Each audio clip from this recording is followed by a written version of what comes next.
Praise the lord. ప్రభువైన యేసుక్రీస్తు నామములో ఈ ఉదయకాలమందు మీ అందరికీ కూడా శుభములు తెలియజేస్తూ ఉన్నాము. రేపు ఉదయము బుధవారము ప్రార్థన ఉంటుంది. అందరూ కూడా జ్ఞాపకం ఉంచుకోమని. 7 బుధవారాలు ప్రార్థన ఉంటుంది. అందరూ కూడా సిద్ధపడమని ప్రభు పేరట మీ అందరికీ కూడా మనవి చేస్తున్నాను. ఈ ఉదయకాలమందు 128వ కీర్తన ధ్యానిస్తూ ఉన్నాము. ఈరోజు 128వ కీర్తన 5వ చరణము. నీ జీవిత కాలమంతయు యెరూషలేమునకు క్షేమము కలుగుట చూచెదవు అనే మాట చూస్తాం. సియోను అంటే దేవుని ఆలయము అని అర్థం. మరి యెరూషలేము అంటే మనం నివసించే పట్టణము, మనం నివసించే ప్రాంతము, లేదా మనం నివసించే గ్రామము. నిన్ను బట్టి నీ పట్టణమును ఆశీర్వదించే దేవుడు ఆయన. మనం ఏ పట్టణంలో నివసించినా అదే మన యెరూషలేము. బైబిల్లో ఒక మాట ఉంటుంది, యెరూషలేము కొరకు ప్రార్థించువారు వర్ధిల్లెదురు అని. అంటే దాని అర్థం ఏంటంటే, మన పట్టణాల కోసం మనం ప్రార్థిస్తే మనం దీవించబడతాము. మనము దేశం కోసం ప్రార్థించాలి. క్రైస్తవులు ఎప్పుడు కూడా మన దేశం కోసం ప్రార్థించాలి. అంటే మన దేశం కోసమేనా, అన్ని దేశాల కోసం కాదా అని మళ్ళా తప్పుబట్టమాకండి. మనం ప్రపంచం కొరకు ప్రార్థించాలి. అలాగే మన దేశం కొరకు, మన నాయకుల కొరకు ప్రార్థించాలి. అలాగే మన రాష్ట్రం కొరకు ప్రార్థించాలి. అలాగే మన నగరం, మన గ్రామం కోసం ప్రార్థించాలి. క్రైస్తవుడు తప్పకుండా కూడా ఈ ప్రార్థన అవసరం. అయితే ప్రియ దేవుని బిడ్డలారా, ఆయన పిల్లలు ఏ పట్టణంలో ఉంటారో ఆ పట్టణాలు దీవించబడతాయి. యెరూషలేము సమాధాన పట్టణం. ఇక్కడ యెరూషలేములోనే ఆయన మందిరం కూడా ఉంది. దేవుని ప్రజలైన ఇశ్రాయేలీలు దేవుణ్ణి ఆరాధించే పట్టణమే యెరూషలేము. ఇజ్రాయెల్ దేశానికి రాజధాని యెరూషలేము.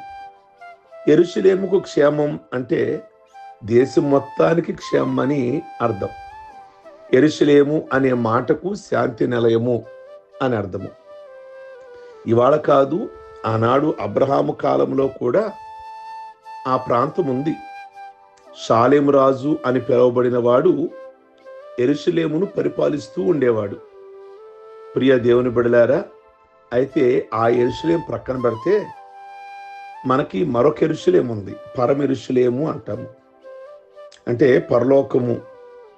బైబిల్ గ్రంథంలో ప్రకటన గ్రంథము 21వ అధ్యాయము 2వ వచనము, నేను నూతనమైన యెరూషలేము అను ఆ పరిశుద్ధ పట్టణము తన భర్త కొరకు అలంకరింపబడిన పెండ్లి కుమార్తె వలె సిద్ధపడి పరలోకమందున్న దేవుని యొద్ద నుండి దిగివచ్చుట చూచితిని. మనమందరము ఏదో ఒక దినము పరమ యెరూషలేముకు వెళ్ళవలసిన వారమే. అనగా ఈ లోకము మన పురము కాదు, ఇది ఒక పూట కూలివాని ఇల్లు వంటిది. ప్రియ దేవుని బిడ్డలారా, నీ పట్టణమును ఆయన ఆశీర్వదిస్తారు కనుక నిజంగా మనల్ని బట్టి పట్టణాలు దీవించబడతాయి. మన పట్టణాల కొరకు మనం ప్రార్థించవలసిన వారమై ఉన్నాము కనుక ఈ కీర్తనలో చాలా చక్కటి మాట రాస్తున్నాడు. గనక ప్రతి దేవుని బిడ్డ మన ప్రాంతాలు ఆరోగ్యకరంగా ఉండాలని, నెమ్మదికరంగా ఉండాలని ప్రతి క్రైస్తవుడు ఈ మార్నింగ్ ఈ మాటలు వింటున్న ప్రతి ఒక్కరి మీద కూడా ఈ బాధ్యతను ప్రభు పెట్టారు, ఈ భారమును ప్రభు పెట్టారు. మన ప్రాంతము ఎక్కడ నశించిపోకుండా ఉండాలని, మంచి వాతావరణం కొరకు ప్రార్థించాలి. మన ప్రాంతం కొరకు, మన ప్రాంతంలో గొడవలు జరగకుండా ఉండాలని ప్రార్థించాలి, దొంగతనాలు జరగకుండా ఉండాలని ప్రార్థించాలి, మన ప్రాంతంలో వ్యభిచారములు జరగకుండా ఉండాలని ప్రార్థించాలి, అందరూ సమాధానంగా ఉండాలని, అందరూ మంచిగా ఉండాలని ప్రార్థించాలి. అందుకే ఇక్కడ రాస్తాడు, నీ జీవిత కాలమంతయు యెరూషలేముకు క్షేమము కలుగుడు చూచెదవు.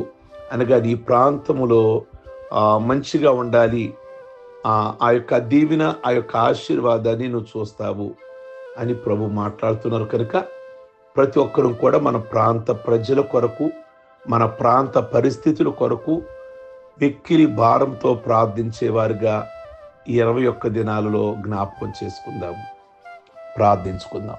సర్వశక్తి కలిగిన తండ్రి, ఈ ఉదయకాలమును బట్టి మీకు స్తోత్రాలు చెల్లిస్తున్నాం. నిజంగా ఒక క్రైస్తవుడు అనగా ఒక దేవుని బిడ్డ నిజంగా ఎన్నిటి కొరకు ప్రార్థిస్తాడో, దేశం కొరకు కానీ, మా ప్రాంతం కొరకు కానీ, అందరి రక్షణ కొరకు కానీ, అందరి స్వస్థత కొరకు కానీ, అధికారుల కోసం కానీ, ఇలా ప్రభువా ప్రార్థించే ఒక చక్కటి అలవాటు ఒక క్రైస్తవుడికి ఉంది. ఆ ప్రార్థన విని మీరు ఆ ప్రాంతాలని దీవిస్తారు. ఆనాడు అబ్రహాము సొదొమ గొమొర్రా అనే ప్రాంతానికి నష్టం కలగకుండా ఉండాలని ప్రార్థించాడు. ఇలా బైబిల్ గ్రంథంలో చాలామంది సేవకులు వారి పట్టణాల కొరకై ప్రభువు సువార్తను ప్రకటించారు. అందరూ మారాలని, వాళ్ళు మంచిగా ఉండాలని ప్రార్థనలు చేశారు. మీ వాక్యాన్ని, మీ ఉపదేశాన్ని అందించారు. అలాగే ఈ దినాలలో కూడా ప్రభువా మీ ప్రియ బిడ్డలు ఎక్కడైతే నివసిస్తున్నారో, ఏ ప్రాంతంలో అయితే ఉంటున్నారో ఆ ప్రజలు మార్పు కోసం ప్రార్థించేవారుగాను, వారిని ఏ విధముగానైనా మీ మాటలు చెప్పి మందిరానికి నడిపించేవారిగా ఆ భారమును ప్రతి ఒక్కరికి కూడా దయచేయమని ప్రార్థిస్తున్నాం. ప్రభువా మీ బిడ్డలు ఏ ఏ ప్రాంతాల్లో ఈ ప్రార్థనలో పాల్గొంటున్నారో ఆ ప్రాంతాలన్నీ కూడా ఈ ఉదయకాలమందు ప్రభువా సమాధానం కలిగిన ప్రాంతాలుగా, వాళ్ళు ఉంటున్నటువంటి ప్రాంతాలలో ఎక్కడ గొడవలు కానీ, సమస్యలు కానీ, అల్లర్లు కానీ, కొట్లాటలు కానీ, పాపము కానీ, హత్యలు కానీ, లేక ఆస్తి నష్టాలు కానీ, ప్రభువా ప్రకృతి వల్ల కలిగే నష్టాలు కానీ ఎక్కడా కలగనీయకుండా మీ ప్రియబిడ్డలు ఎక్కడైతే ఆ ప్రాంతాల కొరకు ప్రార్థిస్తున్నారో అన్ని సమాధానకరముగా ఉంచమని ఈ ఉదయకాలమందు ప్రార్థిస్తున్నాం తండ్రి. మేము ఏ ఇళ్లల్లోనైతే నివసిస్తున్నామో ఆ ఇంటికి మీ భద్రత, ప్రాణ నష్టము, ఆస్తి నష్టము ఎక్కడా కూడా కలగనీయకుండా ప్రభువా మేముంటున్న ప్రాంతాలని జ్ఞాపకం చేసుకోమని ప్రార్థన చేస్తున్నాం. అట్టి భారాన్ని మీరు మా మీద పెట్టినందుకై స్తోత్రాలు చెల్లిస్తూ మా ప్రాంతాలలో ప్రభు అభివృద్ధిని, ఆశీర్వాదాన్ని మమ్మల్ని బట్టి మీరు కనబరచమని ప్రార్థిస్తున్నాం ప్రభువా. అలాగే ఈ 21 దినాలలో అనేకమైన అంశాల కొరకై మీ ప్రియ బిడ్డలు ఉపవాసాలుండి ప్రార్థిస్తున్నారు. వారి ప్రార్థనలు మీరు అంగీకరించమని ప్రార్థన చేస్తున్నాం తండ్రి. వారికి కావలసిన ప్రభువా శక్తిని, బలాన్ని దయచేసి ఎక్కడా వారు బలహీనులు కాకుండా ఉంచమని ప్రార్థిస్తున్నాం. మీకు స్తోత్రాలు చెల్లిస్తున్నాం. అలాగే ప్రభువా ఈరోజు పెళ్లి రోజులు, అలాగే పుట్టినరోజులు, అలాగే రక్షణ పొందిన రోజులు ఎవరు కుటుంబంలోనైతే జ్ఞాపకం చేసుకొని మిమ్మల్ని స్తుతించుచున్నారో వాళ్ళందరికీ ఆయుష్, ఆరోగ్యాలు దయచేయమని ప్రార్థిస్తున్నాం. అలాగే వాళ్ళు పంపిస్తున్నటువంటి కానుకలు కూడా ప్రభువా మీరు ముద్రించి రెట్టింపు దీవెన, రెట్టింపు ఆశీర్వాదాలు వారికి దయచేయండి. ఈ దినదీవులతో నింపమని యేసు పరిశుద్ధ నామమున అడుగుచున్నాం తండ్రి, ఆమేన్. God bless you. మీ అందరికీ ఉదయకాలమందు ఈ దినం ప్రభు మిమ్మల్ని దీవించును గాక. ఆమేన్.